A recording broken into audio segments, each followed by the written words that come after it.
मैं कह रहा था जब मैं तुम्हारे वतन आ रहा था तो मैंने एक नज़म लिखी है।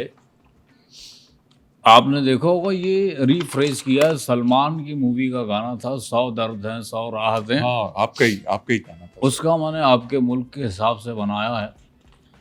100 मर्द थे 100 फाइलें, 100 मर्द थे 100 फाइलें। हो गया एनकाउंटर, कितने बाकी बचे।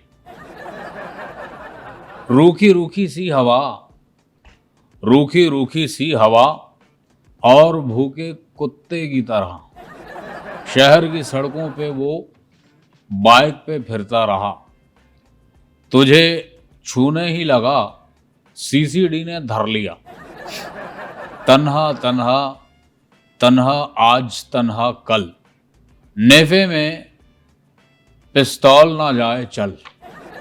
100 मर्द हैं 100 फाइलें। सर ये आप कैसे लिख लेते हैं ये सब कुछ? हाथ से लिख लेते हैं, हाथ से। अच्छा, मुझसे सच सच बताना मोहम्मद अली खान, बात करते हुए तुम्हें ये तो नहीं लग रहा कि मेरी कोई गोश्त की दुकान भी है? सर वैसे आपके अंदाज से तो लग रहा है कि आपका गोश्त के साथ कुछ लेना देना है। ये कलम देख रहे हो, जी सर। समझ जाओ, तुम्हारे खिलाफ नज़म लिख लूंगा मैं इसमें। सर एक बात बताइए, ये एआई और जदीद तरीन टेक्नोलॉजी के इस दौर में आप कैसे कोप कर पाते हैं? आप कैसे नई जिद्दतों का जो एक आपके ऊपर अजाब सा है उसके अंदर जी पाते हैं? सबसे पहले तो ये बात के ऊपर वाले का बहुत शुक्र है कि मैंने आज तक कोक नहीं की, और दूसरी बात, मैं जिद्दत का एहसानमंद हूँ कि आज अपने मकान में बैठे बैठे मैं जेहलम का पुल और दीना में अपना घर देख लेता हूँ। लेकिन मुश्किल तब आती है कि मेरा घर और पुल देखने से पहले नामुनासिब इश्तिहार आ जाते हैं। शुरू शुरू में बड़ा अजीब लगता था, लेकिन उसके बाद मज़ा आना शुरू हो गया, उसके बाद आदत हो गई। सर आपने पाकिस्तान और भारत के दरमियान अमन के लिए भी बड़ा कुछ लिखा है। हाँ, आपने बड़ा काम किया है, हमेशा हाँ आवाज लिखा उठाई है। है, मैंने लिखा है। कुछ सुना दीजिए आज। इस सरहद के दोनों तरफ ही देखो तो कितने पहरे हैं। वाह। नफरत के बादल छाए हैं और बादल बहुत गहरे हैं। इस सरहद के दोनों तरफ देखो कितने ही पहरे हैं। नफरत के बादल छाए हैं और बादल बहुत ही गहरे हैं। गुजर गए 78 साल चलते हुए इन कदमों को, गुजर गए 78 साल चलते हुए इन कदमों को। तुम भी वहीं के वहीं खड़े हो, हम भी वहां ही ठहरे हैं। वाह वाह वाह। जमीन की कोई सरहद नहीं होती, क्या कोई रास्ता नहीं निकल सकता? जमीन की कोई सरहद नहीं होती, क्या कोई रास्ता नहीं निकल सकता? क्या कोई रास्ता नहीं निकल सकता? क्या मोदी की डैश और तुम्हारे झंडे में से डंडा नहीं निकल सकता? सर ये आप एक सीधी सादी नज्म कहते कहते एकदम क्या क्या होता है आपको? क्या हो जाता है आपको? इतने सख्त क्यों हो जाते हैं आप?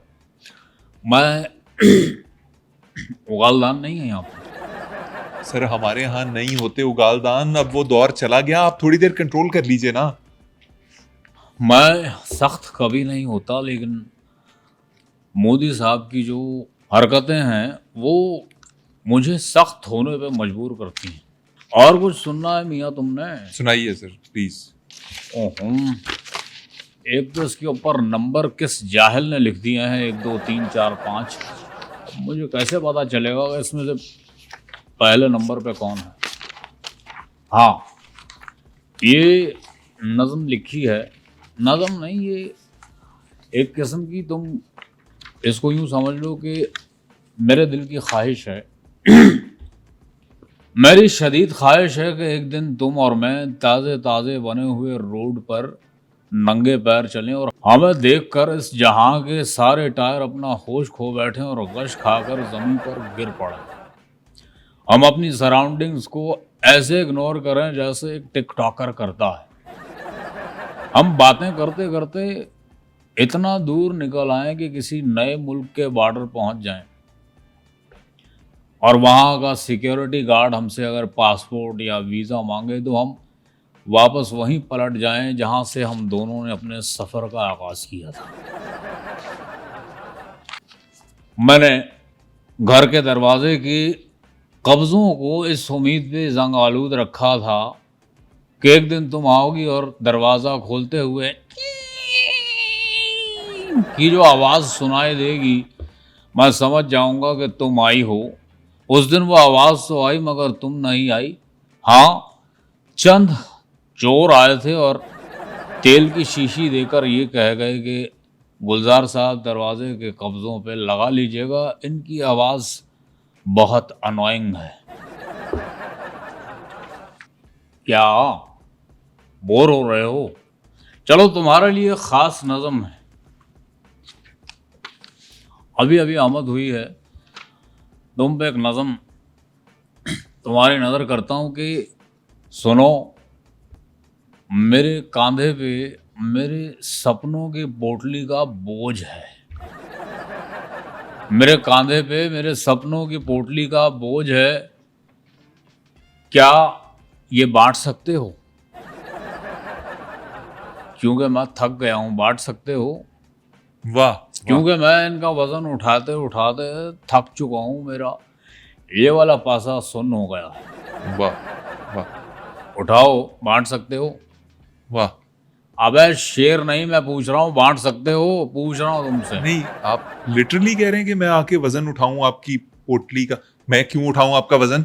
ओ भाई, तुमने अपने मुंह का भी तो वजन उठाया, और अगर मैं अपने सपनों को एक तराजू में और साथ में तुम्हारा मुंह रखूं तो तुम्हारा मुंह ज्यादा भारी होगा। वो भी तो तुमने उठाया हुआ है, उठा लो। गुलजार साहब, बहुत शुक्रिया। मैंने आपका जितना लाड बर्दाश्त करना था मैंने कर लिया। अब आपके जाने का वक्त हुआ चाहता है। आप आए, बड़ा मज़ा आया। कुछ नज़में बहुत अच्छी थी, कुछ ज़रा इखलाकी तौर पे इधर उधर निकल रही थी, और कुछ तो थी अजीब सी। सो ओवरऑल एक अच्छी महफिल रही आपके साथ। बहुत शुक्रिया। नाज़रीन, गुलजार साहब हमारे साथ मौजूद थे, दूसरे देश से आए थे, बॉर्डर के उस पार से आए थे, और कुछ यादें लेकर आए थे, कुछ बातें लेके आए थे। आपको ये बातें कैसी लगी हमें ज़रूर बताइएगा। अब तक के लिए बस इतना ही। हमें दीजिए इजाज़त। अल्लाह निगहबान।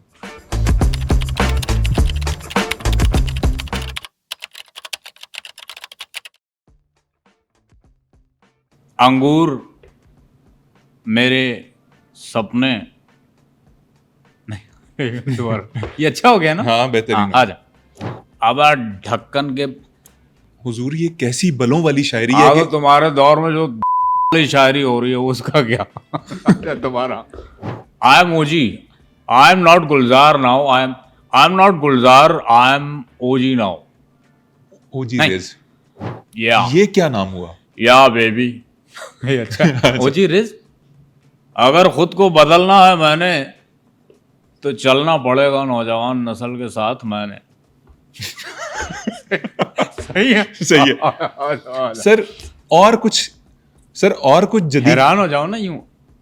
अच्छा, फिर पूछो। ये भाई मेरी मेमोरी का बहुत मसला है। जावेद की मेमोरी बहुत अच्छी है। मुझे अक्सर मेरी नज़में कहीं भी याद नहीं रहती। कोई बात नहीं सर, आप सर्च कर लीजिए, देख लीजिए आप। कहाँ है लिखा हुआ? ये यार एक मिनट। अच्छा, मेरी मेमोरी अक्सर सर आपने लिखी है तो आपको ही पता होगा कहाँ है। सेकंड पेज पे होगी, देख लीजिए। इसका मतलब आपने लिखा है। बहुत अच्छी। आ जाओ। एक कलाम है, ढूंढोगे अगर मुल्कों मुल्कों, मिलने के नहीं नायाब है हम। ताबीर है आबदा परवीन का, आबदा जी का। अच्छा, अपने बाप का नौकर समझ आए दोबारा। हम तो हैं यहाँ पे, हमें यहाँ पे। हाँ एक बेहतरीन। मिनट। हाँ, मेरे पास एक दफ़ा आए थे गरीब खाने पे मेरे। तो मैं घर पर बैठा हुआ कुछ लिख रहा था, मेरे पास आए और एक कागज़ उठाकर उस पे पढ़ना शुरू किया और फिर कहते हैं कि वाह गुलजार जी वाह, क्या आपने लिखा है। मैंने कहा बे ये मेरी दवाइयों की लिस्ट है, शायरी नहीं, वापस रख दे। तो वो आपके गरीब खाने पे करने क्या आए थे? माँ